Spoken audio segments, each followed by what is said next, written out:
Hey there, folks. Welcome to their Stu's Game Reviews live stream. Sorry the screen looks so boring today. It's just all white. What I have here today is the ZX80, and I have a tape here for the ZX80 that I showed on yesterday's stream. It's called just Old Number One, like a great name. This is actually commercially sold software. Old Number One. That's interesting. My volume just spiked for a second. Try that again. Hello. All right, it didn't work. It didn't happen again. All right, good. So Old Number One for the Micro Ace and the ZX80. Now, yeah, Pirate Gear Boy is here and he says amazing name. I agree. So the ZX80 was a computer that was released by Sinclair. It was the predecessor to the ZX81, which was the predecessor to the Spectrum. The Spectrum was like a really popular computer in the UK. The ZX80 is not necessarily such a popular computer, but it was notable because it was the first computer that was sold for less than £100. So I believe it was £99 assembled, or £79 in kit form where you had to assemble it yourself. And then the US, it was like similar pricing, but it was like less. It was like $1.99 for assembled, which because like it was like two to one the pound to the dollar at that point. Pirate Game Boy Charles' cheap asses bought it. I think that's equivalent to like $700 today. So it's not so cheap, but like compared to the TRS-80, which cost, in 1977, it cost $5.99 or something for the base model one. It's a pretty good deal. Now, it's called the ZX80 apparently because it's based on the Z80 chip, like a lot of old computers were. And they call it ZX80 because they gave it that extra X factor, supposedly. That was like the marketing. Pirate Game Boy's Atari 800 came out a year earlier and it crushes this. Yeah, no doubt. Atari 800 is like way, way better than this. So, why is it way better? First of all, there's no color. Second of all, there's no sound at all. I don't think. Why am I using my headphone? I don't think there's any sound in this. The emulator, I guess. There's sound of the tape loading, but that's about it. And forget flicker. The thing is, there was not enough power in this thing to do computations and also have the screen work at the same time. So this is what Pirate Gear Boy told me means by flicker. So basically, when you tried to play some kind of arcade game, it would flicker because every time it's trying to figure out, let's say, where the ghost should go in Pac-Man, it has to turn the screen off and then figure it out and then turn the screen back on. So it's sort of impossible. So Pirate Game Boy asks, what is Old Number One? Is it some collection of old teletype games? I think it's something like that. And to be honest, I don't know for sure because I don't have the documentation, and there's no documentation for this game on the internet either. There's some guy who's one website who tried to explain what he thinks how it works, and I couldn't even get the whole thing to work, by the way. But I got enough to work to show what the ZX80 is. Yeah, the ZX81, they fixed that so that there is, not only is there, you can actually think and display at the same time, there's also a speaker, like a beeper. So that was nice. I think, pretty sure. Yeah, almost positive. So, but this is the ZX80. ZX81 is for another day. And that guy showed out of this other game here called Pack Rabbit for the ZX81. So we'll do that some other time. He doesn't think there's a speaker in the ZX81. Maybe I'm wrong, but we'll see. In any case, this is the 81 emulator, and it's 81 spelled out EIGHTYONE. This is so far the only way I've found to get these tapes to work at all, and it's very temperamental. So in fact, the first thing that I'm going to show doesn't even load properly. Unfortunately, the emulator here, you can see the main screen, but there's a bunch of other windows which I can't figure out how to get them to display. And they're not important. They're just like, you can see a keyboard mock-up, you can see the tape loader. I would have showed those, but I can't get it to work. Pirate Game Boy have a Timex Sinclair 1000. I've barely used it. Is that the one that's like the ZX81? Timex Sinclair was like not very popular either. I one time encountered one when I was a kid. I feel like I went to like some college for something, like take a computer class as a kid, and some guy there had a Timex Sinclair, and he said, "Oh look, there's a computer, like I'll show it to you." And then like I figured out it had like Colossal Cave on it, so I was playing Colossal Cave for a while, and I was typing like Zizzy or whatever, and These guys like, how do you know that? And I was like, I don't know, I just guessed, you know. But anyway, that was my extent of my Timex. It was a piece of junk. And also, by the way, the keys on this ZX80 it's not even like the chiclet keys, like the IBM PC. Yeah, it's flat, and it's called a membrane keyboard. So like it detects where you press, but there's no like feedback or anything. It's pretty horrible. All right, so I'm gonna load up this first program, which doesn't even work properly, but just so you can see it. And Jeremy Feldhammer says, I just woke up, the Aryan sirens. I need someone to help me put back to sleep. See you streaming now is almost like a godsend. All right, well, I appreciate the fact that I can put you to sleep. That's definitely why I'm here. All right, so the way this thing works, in the Spectrum, J is to load, but in the ZX80, it's W is to load. If I can get it to work. So W was load. And also, the ZX80 is so uncomplicated that there's no concept of like a name of a program. It's not like you type load in a program, it's just load. Whatever it finds, it'll load. And basically all the programs are written in BASIC as far as I can tell. There's nothing else. So, let me know if you can hear the tape loading. If it's too loud, I can turn it down. You guys are like, ah! You sure can. Is it too loud? So, this thing wrong with this here. I turn it down, it's killing me. Alright, I'll turn it down. It's already over, but I'll turn it down for the next time. There's something wrong with this program, but I wanted to show it to you anyway because it's a table of contents of some kind, or at least part of a table of contents. It has multiplication tables, copyright notice, pop the balloons. This is not really a table of contents. I don't really understand, but it looks like it's a partial program and I can't run it. It's a basic program, but it's like cut in half or something. So this is some of the fun stuff that's on old number 1. Yeah, just print commands. But let me load up the actual next program. And hopefully it'll work, because again, this thing is super temperamental. And you can then try to guess what it is, because I'm telling you, like, just to figure out what the hell these things do is like almost... it's almost like a game in of itself. So hold on. Let me minimize some of the stuff so I can see here better. Okay, try this again. Load.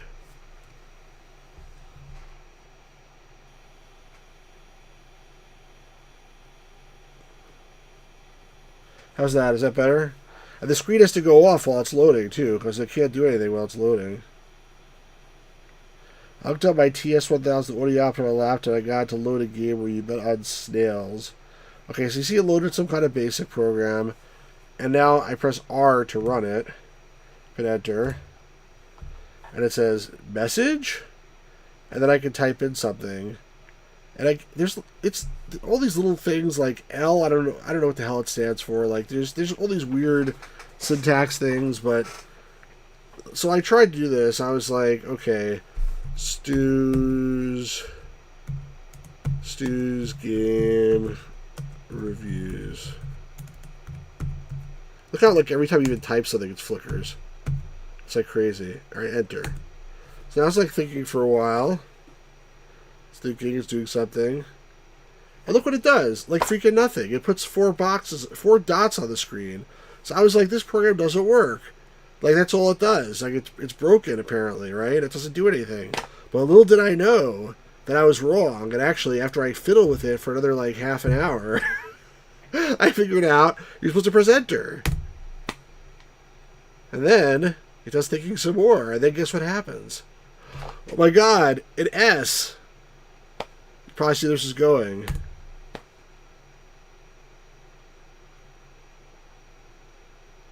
Look at that. Look how long it takes to do that. I think it's like sped up too, by the way. I think this might be like in fast mode for the ZX80. Let me see actually. Hardware. Wait, sorry. Speed. No, actually, I'm running at real speed. Okay, good. Less than a frame per second.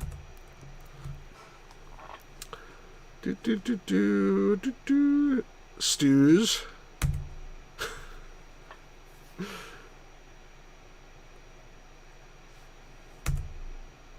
I made a space. What's the point of starting with the 4 boxes at the beginning? Does that make any sense to anybody? Because it's just confusing. It made me think the game was broken. Not a game, but made me think the program was broken. River Valley once waited all night to download a 640 by 480 256 color picture of Captain Picard. Who's River Valley? Who's River Valley?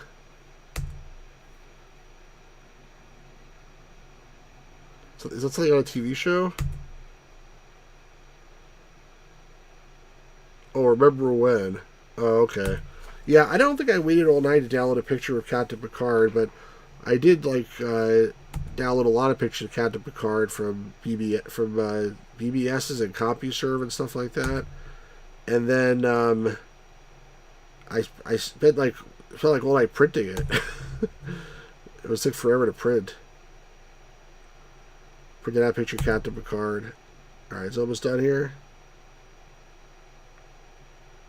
This should be like the new intro video for the channel. And now, I guess those were dots all along, but like, how are you supposed to know that? It has to scroll like completely off the screen. I'm getting a headache from this, by the way. Like, the fact that this logo is flickering is ridiculous. Alright, is it done now? Is it done? Alright, it just goes on forever. Alright, so the hell with this. But that's just an example of the amazing computing power in the ZX80. So let's try the next program that came on this cassette. And I'm not going to tell you what it is, but I'm sure you'll figure it out.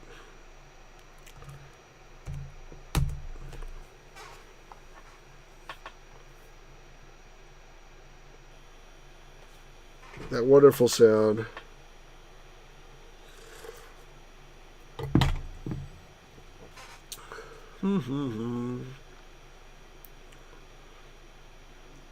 No indication of anything, no progress bar. I mean, it doesn't have any idea like what's going on. So, all right. So let's run this. Oops, that's not how you run it. Let's run this. Hi, what's your name? It's a nice apostrophe there. You realize if you watch the tape counter. Yeah, true. My name is Stu. Hi, what's your name? I just told you. Stu, pick a number from 1 to 20. Let's say, I don't know, 13. Okay, Stu, try to answer this. Hey, Hopster Key, how's it going? Happy Monday to you, too. 2 times 2, that doesn't sound too hard. Let's say 4. Good. By the way, did you know that a weird cat throws rugs? Like, what the hell does that mean? I mean, that would be pretty weird. Yes. Ooh, a hard one. 10 times 10. Good. By the way, did you know that a green magician throws rugs? Is this like building up to some joke? If you get it wrong. No, that's not right. You want to try again? Yes. Let's try 10. Did you know that a green magician flies bananas? It's like it writes some. It asks you math problems and it asks you some nonsensical questions. So I don't know what the point of this is. The first time I did this, I got much harder problems, by the way, and the second time I got these really easy ones. So I don't know what it's supposed to be some kind of random number in the beginning. That's whatever when you type in controls that, but I don't know what the point of this is. Bye, Stu. By the way, I noticed that the ZX80 likes to put fractions on the bottom of the screen. Like here it says 7/115, and I didn't know what that stuff meant, so I looked it up, and apparently the first one is like an error code, and the second one is the line number of the program that the error code occurred in. So I don't know what error code 7 is. It probably means like couldn't find anything else to do or something like that, or terminated successfully, but that's what these fractions at the bottom of the screen mean. If anybody's interested. Alright, so enough math problems. Let's look at the next one, which is actually a game. And I'm sure since it's on the ZX80, it's going to be a really good game that everybody here is going to love and enjoy. And we're all going to go out and buy a ZX80 right away because so we can play this wonderful game. And I'll just load this up, and then... Oh, that was fast, wasn't it? Let's run it. Taking a while here. So this is the game. I mean, anybody want to hazard a guess of what you're supposed to do? Because I can tell you, but I feel like that's giving away a lot of the fun. Pirate Game Voice is just, ooh. That's basically what it says on the screen, I guess. So apparently, this game is the very fun and enthralling game that was mentioned in the table of contents called Pop the Balloon. So what you're supposed to do is type in a number, and enter, and I just popped the balloon. You see the stars there now? Now I type in like 300. And apparently there's some random offset, so you can't always pop the one you want to pop. That time I got to the one in the upper left corner there. But this is the game, I guess. You're supposed to go through and pop every single balloon on the screen. So, like, sometimes I get a package in the mail, and there's, like, bubble wrap that comes in it, and then I, like, pop the bubble wrap. And then my kids say to me, like, Dad, what are you doing? Like, why are you wasting your time popping the bubble wrap? And I say, well, like, you know, it's like here, and I feel like I gotta pop it. So I guess this game was made for those people who like popping bubble wrap, but instead of popping bubble wrap, which actually makes a noise, and then you can throw it in the garbage, the idea is to pop zeros on or O's on the screen, which don't make any noise, and is basically a complete waste of time. Pirate Game Boy says this is not a game, but like, do you consider popping bubble wrap to be a game? Because if you do, then Pirate Game Boy says, I want to throw this tape in the garbage. How about this? I can send it to you, and you can throw it in the garbage. I wouldn't mind. I can't throw things in the garbage myself, but if you want to junk it, you know, like it might deserve the garbage actually. All right, this is this is Pop the Balloons. Let's try the next fun item here. What is this? This is actually the best one in my opinion. So I feel bad telling you that like off the top of my head, but in my opinion, the next one is the best one. It's not that great, but it's still the best one. I shouldn't say that because then you nobody's any like hopes for anything else. But this is called Chinese Gong Puzzle. I have no idea why it's called Chinese Gong Puzzle. I don't see any Chinese in the game or any gongs, and it's not much of a puzzle. So I don't know why it's called that, but that's nevertheless what it's called. So we'll try it out and see. And not too many people are here today. I mean, I guess you guys don't like good old stuff, apparently. This is like cutting edge stuff, guys. If you're missing this, you won't hear me saying this, but if you're missing this, you're really missing out on some history. Does the ZX80 have anything by Chordsoft? I don't know. I haven't seen much for the ZX80. ZX81 has a lot of stuff. Excuse me. All right, let's run this. So, again, there's not much to tell you what this is, but what this is apparently is, I don't know, you're this dude on the top left. Pirate Game Boy says it's Kirby, so let's call it Kirby. Maybe it looks a little bit like Kirby with the mouth, I guess. But like, you're much less agile than Kirby because you want to get to the 8, but you can't actually get there by like flying or anything cool like that. You have to actually walk down the steps, but since there's no steps right now, that's a problem. So the idea is to make this into steps, but, you know, there's a random chance that, like, at some point, some guy will come and kill you or something. I don't know. Anyway, so, like, you type in, like, two numbers that you want to switch here, and it switches those two numbers around. So now, like, there's a flatter area near the dude. So now if I switch 2 and 7, I'll get that next higher one over there. I don't think I've ever won this, by the way, because like some guy always kills me. But let's try it anyway. So this would be really good if only um, if only like everything was switched around after the 5, like because right now he can't fall. He'll fall up to that thing. I don't think there's any way to do this like that's any faster than just switching every single one. Unfortunately, yeah, this is a little bit like a 3 and 3 puzzle, except much easier. You have to move each one individually, as far as I can tell.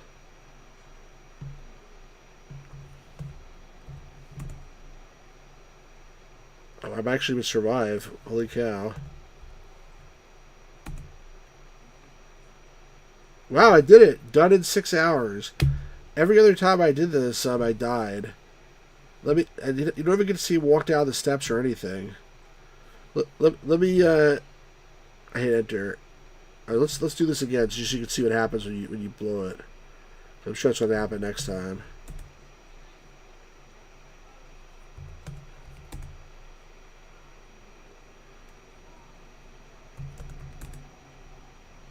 They got like a slight. It's the exact same one, interestingly enough. Oh, what happened? What just happened? What did I do? Oh, I left out of space. I wrote 5-6 and I missed the space, so I got like an error. Come on. See, like it can't even like survive gracefully from that. Let's do this one more time.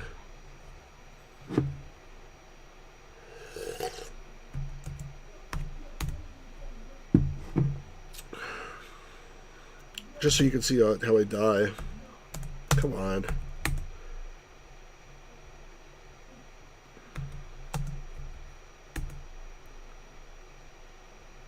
Oh, this is the same puzzle again? Interesting. There we go. 5th hour, enemy attacks, all is lost. So it's a random thing that like you either win or you lose, basically. So that's the Chinese gong puzzle. Don't ask me why it's called that.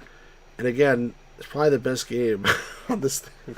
I'm really sorry, but this is the ZX80 for you. Maybe there's some other good game for the ZX80. You could do some research and let me know what it is, Pirate Gamer Boy. But in the meantime, I'm going to load the next thing, which is called Lamott's Polyhedral Simulator. So you can figure out what that is.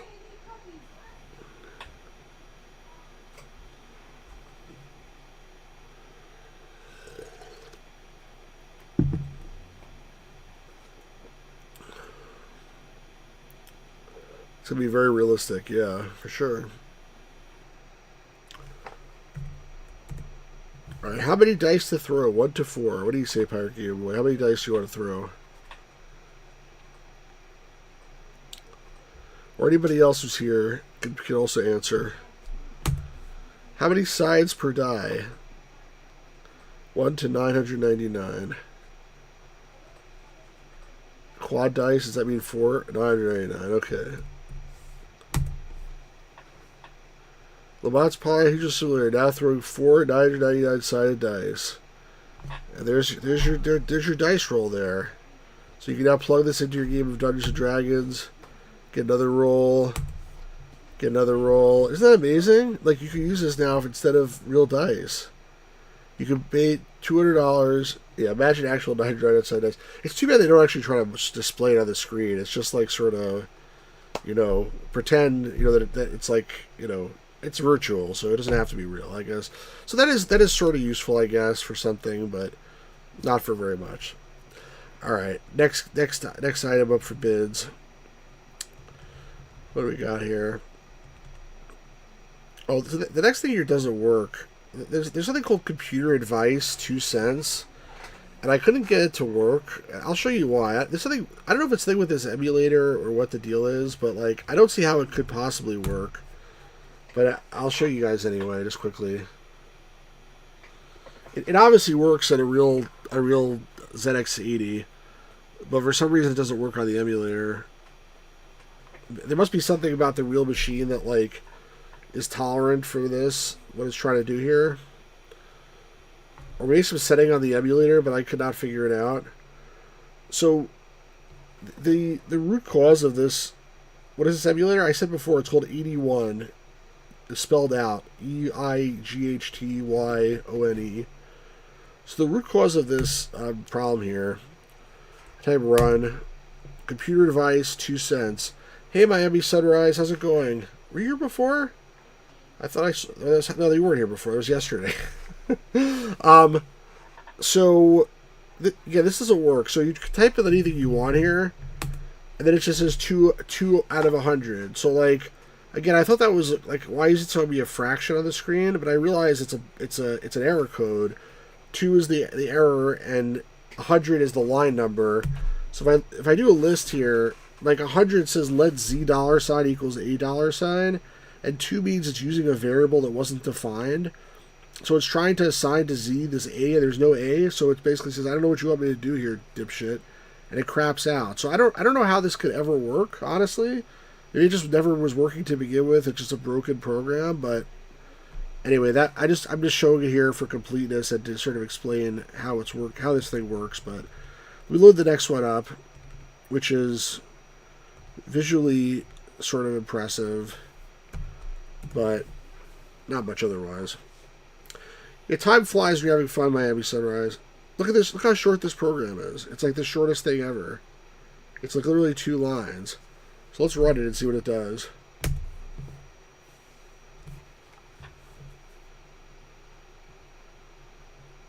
Oh, nice program if it does something cool.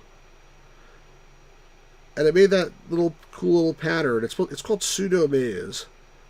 So it's like you could pretend it's a maze. I mean, it's a little bit maze-like, but yeah, I mean this is 2-line program, and it's like a randomly generated thing. So you can run it again. Oops. You can run it again, and you get a different one. Well, it won't be too different, but different enough.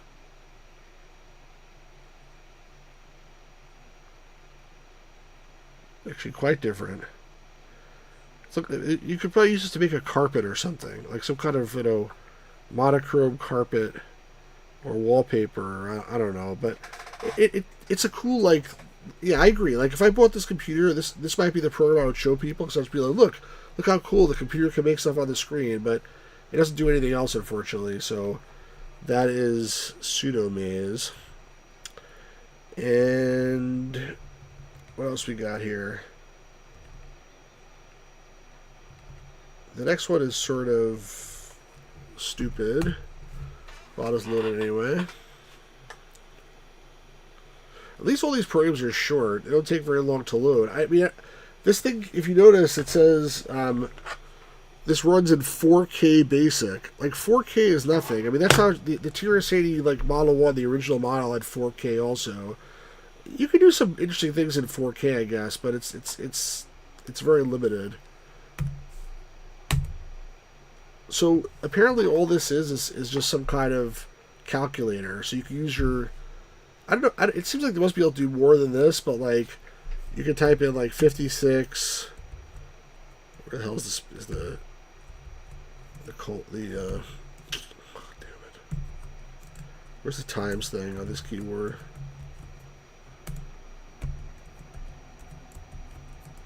I gotta find it.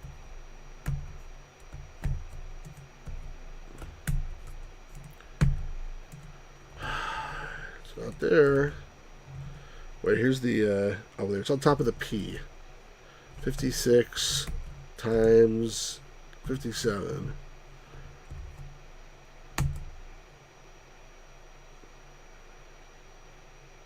What the hell kind of answer is that? -1, -4, -608. That's not right, schmuck. Alright, let me try this again. 5 times 5. 5 times 5. It's completely broken. What the heck? Wait a second. Am I supposed to make a space? Oh, that works. I guess you can't have a space. Spaces are not okay in mathematical formulas. Miami Sunrise is the TRS-80 4K better than Xbox Series. That's actually really funny, actually. I didn't think about that. 4K, yeah, like a TV nowadays. That's like, when they say 4K, they mean like, what, like 4,000, 4,000 like horizontal pixels or something like that. This is like 4 kilobytes of 4 kilobytes of memory. Warforzenko says, have the 1200 baud modem speech add-on for global thermonuclear war. For what platform? For ZX80? I don't have that. Never heard of that. That's interesting. You talking about ZX80 or something else, Mr. Rozhenko? Oh, okay. I know global thermonuclear war is from War Games, but like I thought maybe there's actually a program you're talking about, because there are like there's a bunch of I don't know where they are right now, but there's a bunch of like they actually release like stuff like that. I have a game called War Games for the TRS-80. I have War Games for the Atari 8-bit. But there was when you said global thermonuclear war, I knew you were talking about War Games, but I didn't know what you're talking about. You said the 1200 baud modem speech add-on threw me for a loop. Yeah, I had a War Games game here, but I don't know what I did with it. Too much stuff. Anyway, welcome to the channel, sir. And please say hello to your parents for me, Sergey and Helena. If they're still alive. They both seem like very nice people. War Games on the ColecoVision. Yeah, I think it's the same game. I know it's a separate game. I have that one too. It's yet another War Games that I have. So we'll do some War Games at some point soon. Pirate Game Boy, there's also a PC RTS based on the film. That I did not know. It's infamous because the retail disc had a virus on it. You know, I actually have a T-shirt that I bought on eBay not that long ago, which I never wore because I'm not even sure it fits me. It has a TRS-80 on it, and it says like. It's something to promote some war game something or other. It says like this computer could have like hacked into the Pentagon in 1980 something, whenever the movie came out. But I don't remember what it's for. It's something for war games.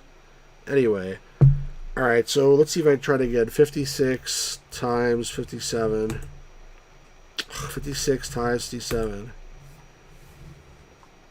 That time it worked, 3192. But of course, if you like put in two big numbers, it'll blow out the buffer. Because that actually worked. 250,000. I'm impressed. That you just impressed me. Let's try 1, 2, 3, 4, 5, 6 times 999. Oops. Times 999.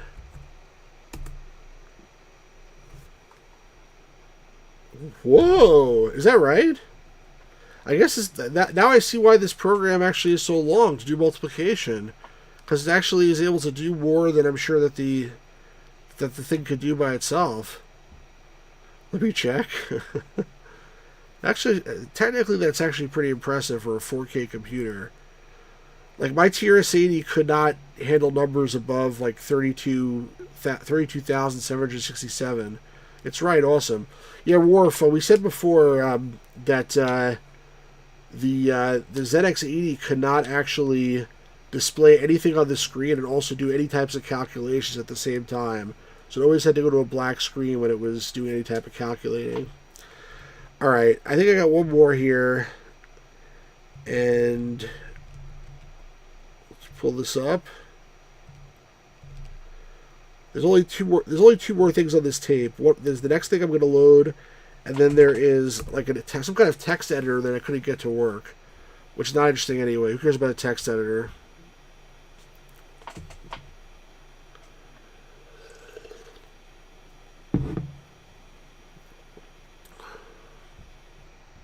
All right, so this thing here, if you run this, all it says is 100, let y equals question mark star x plus question mark. And then that's it. So that's not, and this is 9 out of 10. Like, 9 out of 10, congratulations, 9 out of 10. If the Atari memo pad was worthless, when you see this. So let's list this program. So if you look at line 100, it says let y equals -2 times x to the third plus 40x squared minus 30x plus 500. So I think what it's telling you is if you just want to, like, you basically, it's telling you can customize the equation to be graphed. This equation in 100 is the default equation, but you can put whatever equation you want. But to actually run the program more usefully, you have to type go to 15 and start on line 15. And then it'll say X, comma min, comma inc. And then it's like waiting for you to somehow solve the mysteries of the universe somehow, which you don't know what to do. So apparently, what it's asking for is, it wants to know for the x-axis of the graph, what do you want to call it? So you can put whatever label you want and say, I don't know, time. And now, what's the minimum value? So let's say 0. And then the increment for the x-axis, we'll say 1. Now, what are the y values? So we'll say subs. Minimum is 500. And increment is 200. And now it will go and graph it. And I tested a little bit to see which values actually make something useful happen in the graph. It's thinking about it. And lo and behold, it made a graph. So actually, that's you know, it's sort of funny because this is pretty accurate in terms of like my number of subscribers. Like, if this is actually subs, you know, the only problem is it's going way down at the end here. So I don't like that. It shows like I'm gonna peak at 2,500 if this is my subs, or actually at 2,300, which is basically where I'm at right now, I think. And then I'm gonna go to the toilet. So hopefully this graph is not actually really reflective of my subscriber counts. We can all hope at least. So basically, that was it. I mean, this is the old number one for the ZX80, and again, there's not much here, but I just really wanted to show that you know, this is a really basic computer that can't do very, very much. I do have one other thing for the ZX80. I don't know what I did with it, but some kind of other package by these same people. The name of the company is Lem, whatever the hell that means. It's probably also not that good. I'll try to see if I can find any actual games, but like, this is what I had lying around, so I figured let me at least just stream it to give like some kind of indication of the machine's capabilities. Pirate Game was, did you make a controversial video that makes you lose subs? You like this one? Like, it's like after everybody sees this, you're like, this quality of the channel has gone way down. Like, I'm out of here. No, I wanted to show off what this thing looks like, and if I find something more interesting to do on it, I'll do that. But at least I want to do something with this computer because it did exist, and even though it was a piece of junk essentially, and not that many people had it, it was still part of computing history, and I think it deserved at least to get one video. So whether it deserves to get any other videos, we'll probably determine on if there's any real games for it. But in the meantime, you know, I think at least the thing where you go down the slope was sort of interesting. I don't know. What did you like the best, Pirate Gear Boy or anybody else who's been here for more than a couple of minutes? What was your favorite thing? Pop the Balloons, I think, was Pirate Gear Boy's favorite. I'm just kidding. The Kirby game. Yeah, the thing where you go down the slope. That was the first Kirby game ever, right? It wasn't really a Kirby game. All right, anyway, that's it for now, I think. If you're watching this after the fact, make sure you like and subscribe and leave a comment. I'm going to hopefully upload a video in a couple days. It's going to be an unboxing video, so keep an eye on for that. And then I will stream again. The next stream is going to be the conclusion, hopefully, of that adventure game I've been playing, the indie adventure game. Yesterday, the D-Gate, the D-Bag, whatever it's called. Kirby 64 unboxing. Not just yet. I do like Kirby quite a bit, though. I could probably like sing like or hum most of the tunes from Kirby. Yeah, D-Bag. I can't remember the name. It was Defense, D-Bag. I think it's D-Gate, though. Yesterday, the D-Gate. So check that out when you come back for that. Thank you very much to Miami Sunrise, to Pirate Gear Boy, to Warforzenko. Thanks for finding the channel. Hope you stick around. And whoever else was lurking, and to Jeremy, who couldn't sleep, and hopefully he fell asleep now, and to Hopser Key as well. So thanks so much, everybody. We'll do this again real soon. Have a great rest of the evening, and peace out, folks. Thank you.